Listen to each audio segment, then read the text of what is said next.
sözlərində deyir ki, əslində sözlərində çox şey deyir. Deyir ki, fx funksiyası təkdir. 0 müsbət sonsuz aralığında da artandır. Məsələn, tək funksiya deyək.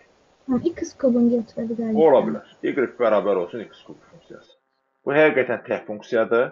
Həqiqətən də 0-dan müsbət sonsuzluqda artandır da. Yəni, x-in qiymətləri artdıqca y-in də qiymətləri artır burada. İndi bizə nə deyir bu? Deyir ki, fx, yəni x-in kubu böyük bərabərdir, onun kubun bərabərsizliyindir həll elə. Çünki birində fx veribdir, digərində f10 veribdir. Yəni, funksiyada x-in yerinə 10 qoydur. Bu bərabərsizliyi də necə həll eləyər? Yazarım, x-in kubu çıxılsın 10-un kubu böyük bərabərdir 0-dan. Bunun anəsi bərabərsizlikdir. Yəni, bunun funksiyonun bir əlaqəsi yoxdur. X minus 10, x kvadratı plus 10x üstə gəlsin 100. Bunu sizin üçün yazıram. Belə ki, yəni bunu belə də yazmaq olar. Bunu, məsələn, mən yazsam belə yazmaram. Baxan kimi məlumdur.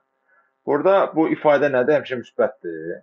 Deməli, onda burada müsbət olmalıdır. Buranın müsbət olması üçün x minus 10 böyük bərabərdir 0-dan, x də böyük bərabərdir 10-dan. Deməli ki, 10 da daxil olmaqla müsbət sonsuzluqdan. O da düzgün cavab C variantı olmuş olur.